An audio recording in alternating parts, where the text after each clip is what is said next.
The night I packed my suitcase, the house was quiet. Too quiet. I could hear the soft hum of the refrigerator in the kitchen and the ticking of the old clock on the wall. That clock had been there since Daniel was a little boy. I remember when he used to run around this living room in his blue pajamas, holding his favorite toy truck.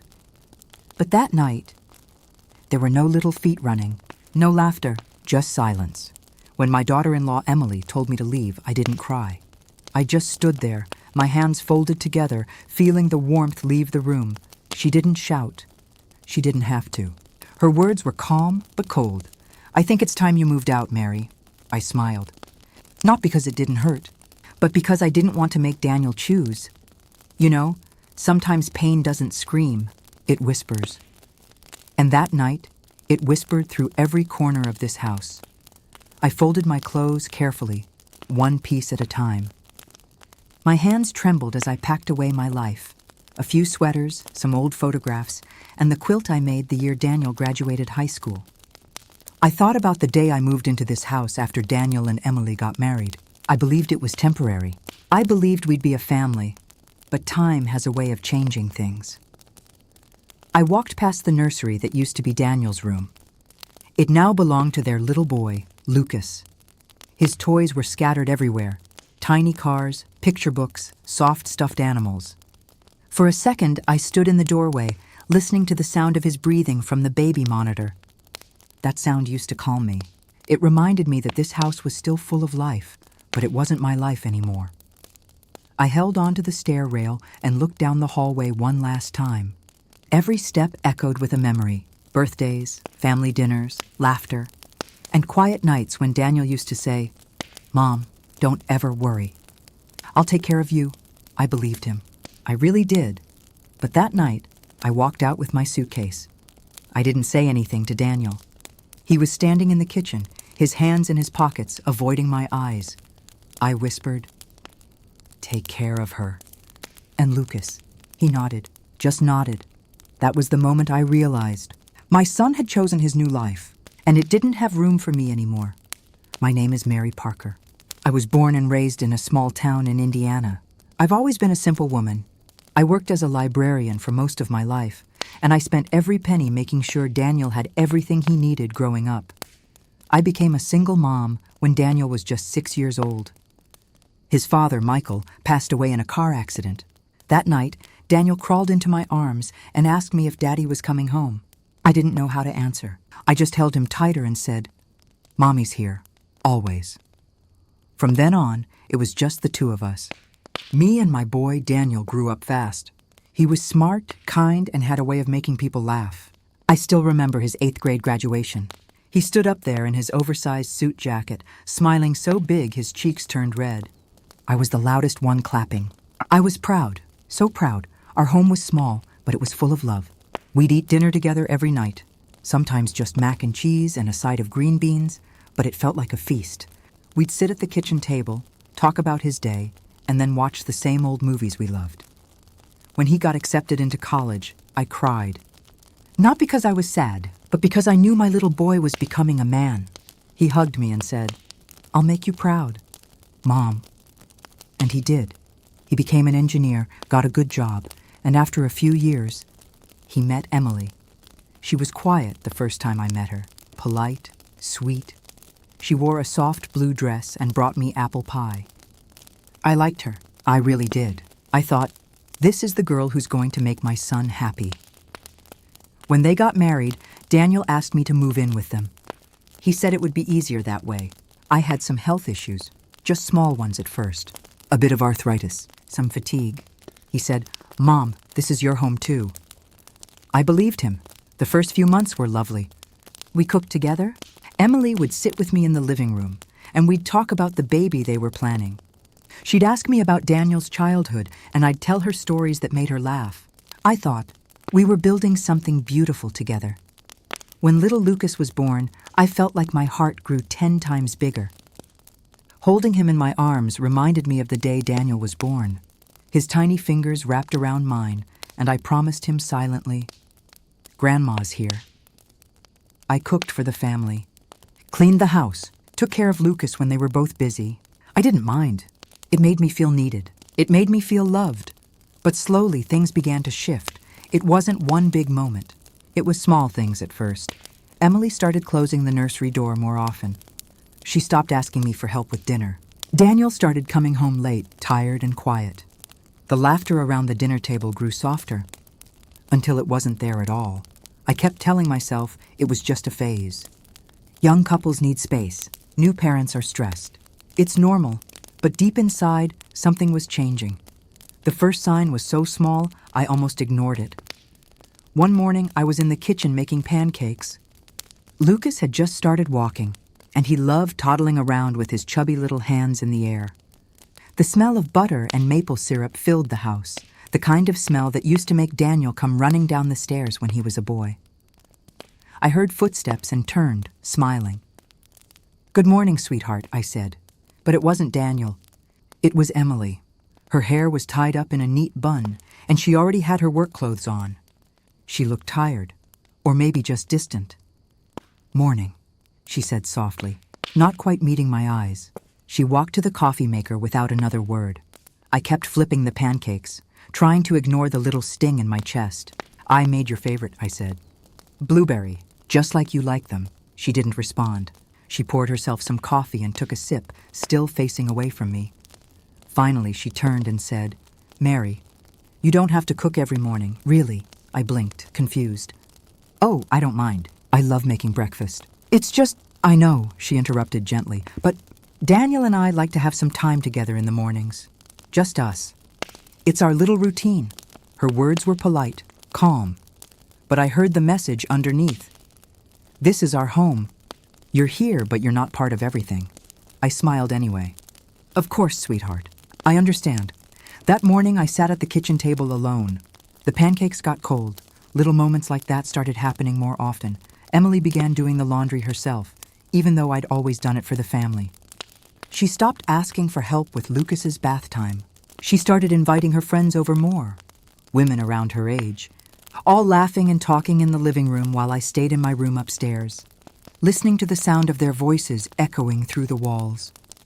Once, I came downstairs with a tray of snacks, wanting to be helpful. But before I could set it on the table, she said, "Oh, Mary, we've got it. You don't need to worry." The way she said, "You don't need to worry," felt like a soft push. Daniel, of course, didn't notice. He was working long hours. When he came home, he'd pick up Lucas, kiss Emily, and then go straight upstairs to shower. By the time he came down, everyone was tired. We barely talked. One evening, I tried to talk to him. "Daniel," I said as he walked in the door, "do you remember when we used to eat dinner together every night?" He smiled weakly, pulling off his jacket. "Yeah, Mom, I do." "It was nice, wasn't it?" I said softly. "Yeah," he said again, distracted. "Things are just busy now." I wanted to say, "I miss you." But the words got stuck in my throat, so I just nodded and said, "I understand." As weeks passed, the house began to feel less like home and more like a place I was borrowing. The family photos I'd hung in the hallway slowly disappeared, one by one. First the picture of Daniel as a toddler in his Halloween costume, then the one of us at his college graduation, then the one of me holding Lucas at the hospital.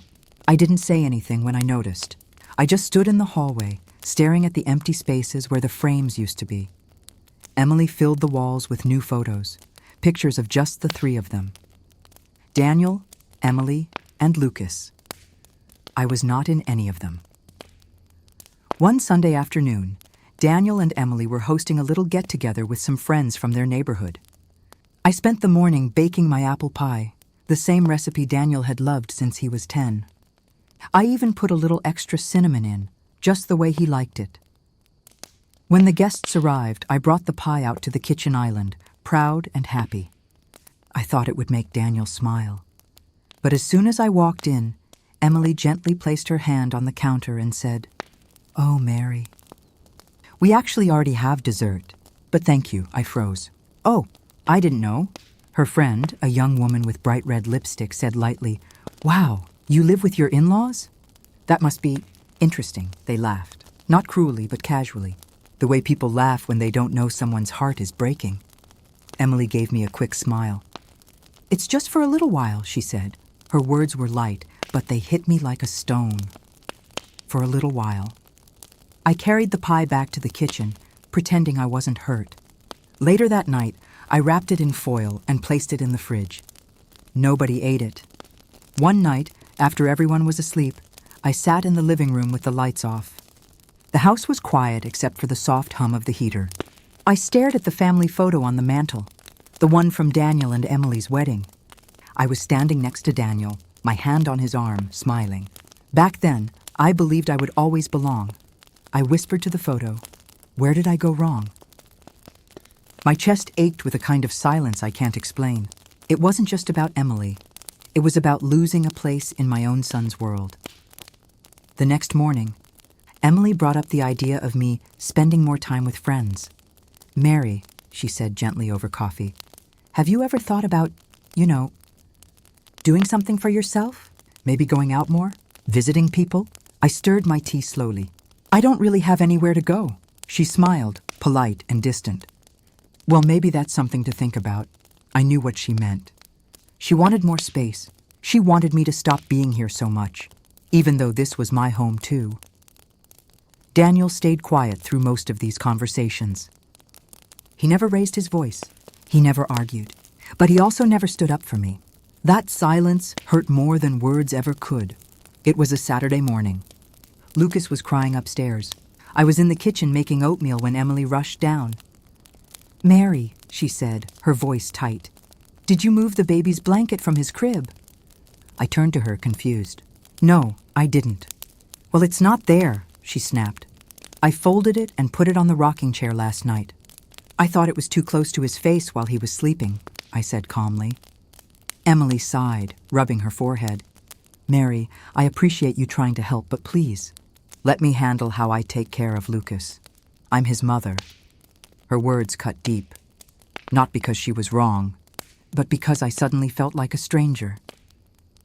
"I was just worried," I whispered. "I know," she said, "but you can't keep stepping in. It makes me feel like I'm not doing things right." I wanted to apologize, but part of me also wanted to disappear. A week later, another little moment happened. I went to pick Lucas up from daycare like I usually did. I loved those afternoons, seeing his little face light up when he saw me, his tiny arms reaching out. But that day, Emily called me as I was getting ready to leave. "Mary," she said, "you don't need to pick him up anymore." I changed my schedule. "I'll do it from now on." "Oh," I said softly. I just think it's better this way," she added quickly. "Thank you for helping before, though." I stood there holding my car keys, feeling like someone had just taken away the last thing I looked forward to every day.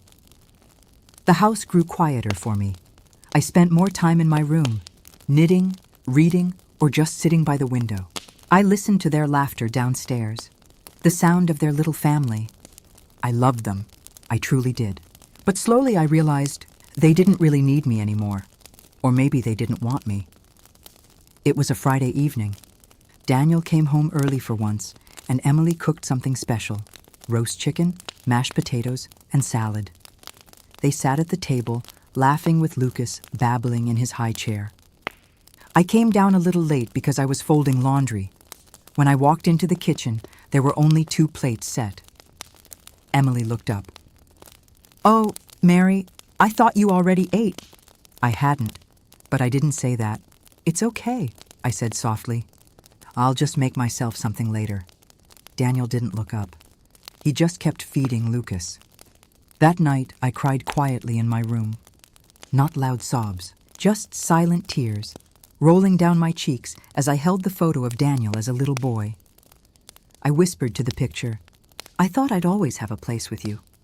The next morning, I tried to convince myself it was all just my imagination, that maybe they were just stressed, that families go through seasons, but deep down, I knew something was slipping away, and I couldn't hold on to it anymore. One Sunday afternoon, Emily asked if we could talk. Daniel sat beside her, quiet and stiff. She started carefully. "Mary, you've done so much for us. We're grateful, truly, but Daniel and we need some space. We need to build our own life as a family." I looked at Daniel, searching for his eyes, but he wouldn't meet mine. Emily continued, "We think it might be a good idea for you to maybe find your own place, something cozy and close by, So you can still see Lucas all the time. My throat went dry. My own place? I repeated softly. She nodded, smiling like she was offering me a gift. Yes, we'll help you with it. Of course, Daniel finally spoke, his voice quiet. Mom, we just want everyone to be happy. Everyone. Everyone except me. That night, I didn't sleep. I sat in the living room long after they'd gone to bed. I watched the moonlight fall across the floor. This had been my home. This had been my family. And now I was being asked to leave. Gently, kindly, politely. But still asked to leave. I pressed my hand against the armrest of the old couch Daniel and I picked out together years ago. My heart ached in a way I can't explain with words. This was no longer the home where I raised my son. It had become their home, and I was no longer part of it. I didn't even tell Daniel I was doing it. I opened the small closet in the guest room, the one they let me keep for my things, and took out my folded sweaters, my books, my knitting basket. I placed everything gently into a cardboard box like I was afraid of waking someone up. The sun was streaming through the curtains, lighting up the dust in the air. I could hear Lucas giggling upstairs with Emily. Daniel was probably at work. It was just me, a cardboard box, and the soft sound of my heartbeat. I remember stopping halfway through and sitting on the edge of the bed, my hands resting in my lap.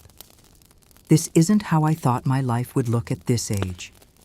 When Daniel was little, I imagined I'd grow old surrounded by family. I pictured Sunday dinners, grandkids running around, laughter in the kitchen.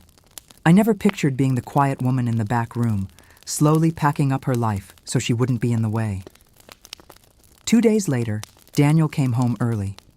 I was sitting at the kitchen table, staring at an envelope Emily had placed there earlier. It was a brochure for a small apartment complex across town. There were bright pictures on the cover, tidy little one-bedroom units with white curtains and cheerful flower pots. I heard the front door open and Daniel's familiar footsteps. "Hey, Mom," he said, walking in. He smelled like his aftershave, the same one he'd used since college. "What's that?" I picked up the brochure and handed it to him. "It's a place Emily found for me." He looked at it, then at me. His smile faltered. "She told me she'd show you some options. You thought maybe I'd move out," I finished softly. He sat down across from me, his hands folded. He didn't argue. He didn't say no. "Mom," he said after a long silence, "you've done so much for us. You helped us get on our feet. You've been here every day. I love you. But Emily and I, we need to build our own space. For Lucas, for us." His voice was calm. Almost too calm. I nodded slowly, looking down at my hands. "I understand," I whispered. But inside my heart was crumbling.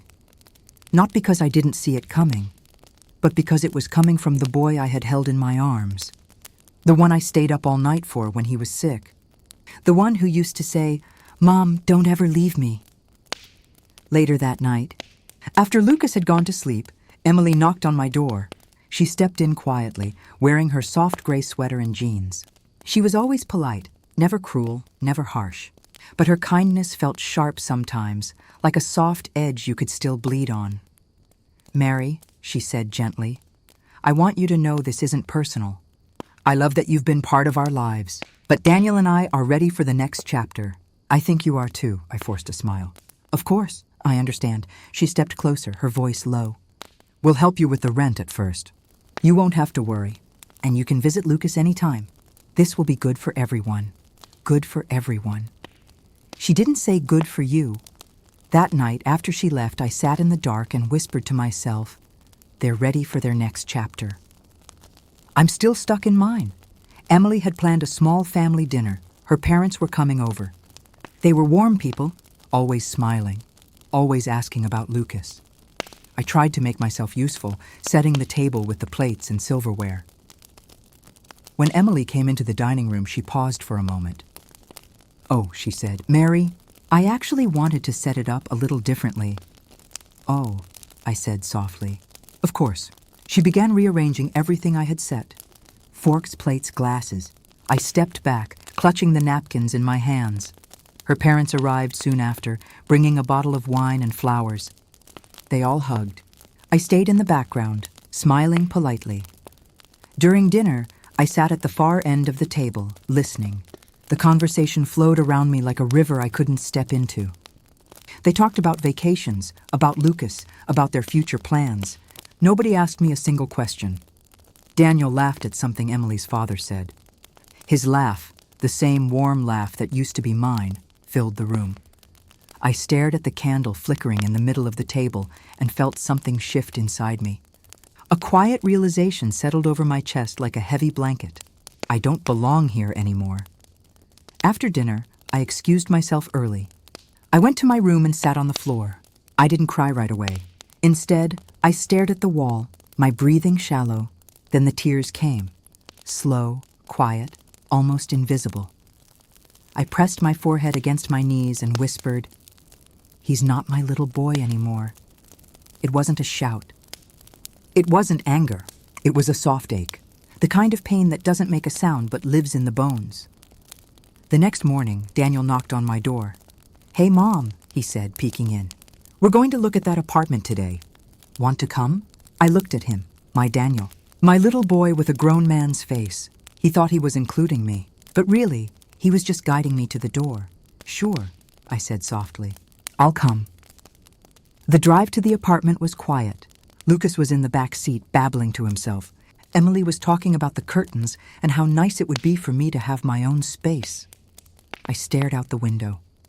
The trees on the side of the road were bare, early spring. The sky was pale gray. When we arrived, the leasing agent was already waiting. A kind woman with a clipboard. She smiled brightly as she showed us around. "This is one of our coziest units," she said, her voice cheerful. "It gets plenty of light.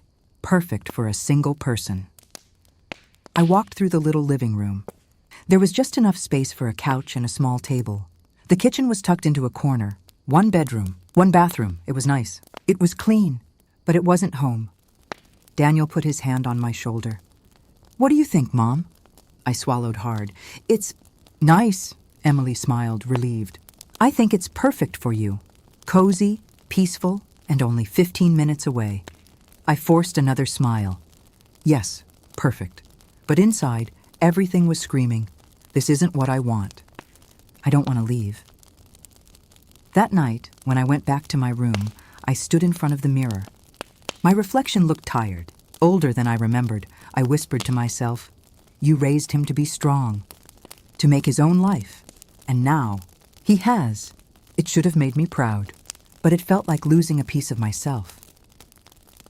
A few days later, Daniel came in with moving boxes. "I'll help you pack, Mom," he said softly. I nodded, unable to speak. We started with the bookshelf. He picked up one of the photo frames, the picture of him on his first day of school, holding my hand and smiling at the camera. "Remember this?" he said. "Yes," I whispered. My voice almost broke. He smiled, but there was a distance in it now. A new life he belonged to, a life that didn't have space for me the way it used to. I took the frame from him and wrapped it carefully in paper. A week later, the house was filled with boxes. Most of them were mine. The morning I was supposed to leave, I woke up before sunrise. The house was quiet. I walked down the hallway slowly, touching the walls with my fingertips. The same walls where I'd once taped up Daniel's drawings, where we'd hung Christmas garlands, where laughter used to live. I stopped at the doorway of Lucas's room. He was still asleep in his crib, one tiny hand curled against his cheek. I stepped inside, sat quietly in the chair by the window, and watched him breathe. Tears slid down my cheeks silently. I whispered, "I love you, little one. Don't ever forget that." Daniel helped me load the last box into the trunk. "Mom," he said softly, standing beside the car, "you're not far. You can visit whenever you want. You know that, right?" I nodded. "Of course," he smiled, a sweet, gentle smile that once meant the world to me. "This isn't goodbye. It's just a new chapter." I forced a small smile. "I know, but deep inside it felt like goodbye." I watched the house shrink in the rearview mirror as we drove away. The white fence, the porch where Daniel took his first steps, the window where I used to wave when he came home from school. I pressed my hand against my chest, trying to keep the ache from spilling out. That was the moment it hit me fully. Not in pieces, But all at once, my son had chosen his new life, and I was no longer part of his world the way I once was. The night after that fight, I didn't sleep at all. I sat in the small living room, staring at the photo of our family that used to hang proudly above the fireplace. It was taken on Michael's high school graduation day. He was standing in the middle, wearing his cap and gown, grinning from ear to ear. My husband, Richard, had his arm around me. And I remember thinking, this is the happiest day of my life. But now, sitting alone in the same house, that memory felt like a dream I could never return to. I thought about calling Michael. I picked up the phone more than once, but each time I put it back down. My hands trembled. My heart ached. I wanted to scream, "How could you let her talk to me that way? How could you just stand there?" But I also knew I didn't want to lose him completely. So instead, I folded a small note. It simply said, "I love you, Michael. Always." I left it on the kitchen table for him to see the next time he came by. Whether he would pick it up or ignore it, I didn't know. But I needed to say it, even if he wasn't ready to listen. The next few weeks felt painfully slow. I stopped cooking big meals. I stopped setting the table for 3. I learned to make coffee for 1. Sometimes I'd catch myself looking at the driveway, waiting to see if his car would pull in. It rarely did. One chilly Sunday afternoon, I saw him standing at my door. He looked tired. His eyes were red, like he hadn't been sleeping well either. I opened the door but didn't say anything. "Mom," he whispered, his voice cracking just a little. "Hi, sweetheart," I said softly. I forced a smile, even though my heart was breaking all over again. He took a deep breath. "I don't even know where to start. I've been so overwhelmed. I thought keeping the peace with everyone would make things easier, but it's just tearing me apart." I could feel the tears welling in my eyes. "Michael, I never asked you to choose between us," I whispered. "I just wanted to know you still love me." He lowered his head. "I do, Mom, I do. But Emily doesn't have to love me," I interrupted gently. "But you're my son. That will never change." His shoulders shook, and for the first time in a long time, he stepped forward and wrapped his arms around me. It wasn't a perfect hug. It was a broken one, full of guilt, love, and pain, all tangled together. I held him tight, like I used to when he was a little boy afraid of thunderstorms. He stayed for an hour that day. We didn't talk about everything. We didn't fix it all, but he stayed. And for me, that meant everything. A few weeks later, he invited me to dinner at their new house. I hesitated, afraid of what Emily might say. But then I remembered something Richard used to tell me when things got hard. Grace isn't weakness. It's strength in a quiet voice. So I went. The table was neatly set. Emily didn't smile, but she didn't glare either. That was progress. Michael seemed tense, but he kept trying to keep the conversation light. At one point, she excused herself, and Michael reached across the table to hold my hand. "Thank you for coming." "Mom," he said softly. I squeezed his hand. "Thank you for asking me. That night wasn't magical. It wasn't a fairy tale reunion, but it was real. It was fragile, honest, and a beginning, even if it was a small one." I started to learn something very important during those weeks. Love doesn't always look like it used to. Sometimes it's quiet, bruised, a little messy, but it's still love. The house is quieter now than it's ever been. I still wake up early every morning, just like I used to when Michael lived here. I make my cup of coffee, open the curtains, and watch the sun slowly rise over the maple tree in the front yard. For years, that tree stood tall through every storm, its branches bending but never breaking. I guess, in some quiet way, I learned to do the same. The pain didn't disappear overnight. Some days still ache more than others. There are mornings when I reach for the phone, wanting to call him just to ask how he's doing. And then I remind myself, love doesn't need to be loud to be real. Michael visits when he can. Not every week, not like before, but when he does, I don't count the days between. I just hold on to the time we have. I've learned to stop waiting for things to go back to how they were. The truth is, they won't. Life has a way of moving forward whether we're ready or not. Children grow up. They build their own lives, their own families, their own homes. And sometimes in the process, they drift a little from the people who raised them. But distance doesn't mean love is gone. It just changes shape. I used to think being a mother meant holding on tightly. Now I understand that real love sometimes means letting go gently and trusting they'll find their way back, even if it's in a different way than before. I still keep that little note I wrote for him on the kitchen table, the one that simply said, "I love you, Michael, always." It's folded neatly inside my cookbook now. Every time I see it, I remind myself that love isn't about winning or losing. It's about standing quietly in the storm and still choosing love. Emily and I aren't close. Maybe we never will be. But I've stopped carrying bitterness in my heart. That's not what I want my son to inherit. I've also started opening my heart to new things. I joined a small book club at the community center. I've made new friends, women like me, who gave their lives to their children and are now learning how to live for themselves again. We laugh. Sometimes we cry, but mostly we remind each other that we're still here, still worthy, still loved. One of the women once asked me, "If you could change everything, would you?" I thought long and hard about that. No, I wouldn't, because every tear, every lonely night, every quiet dinner at an empty table taught me something I didn't know before. It taught me how strong I can be when love changes shape. It taught me that a mother's heart doesn't break. It bends, it softens, it learns to hold differently. When Michael hugs me now, it's not the same as when he was a little boy. But it's real, it's honest, and it's enough. So this is my story. A story about letting go without losing love.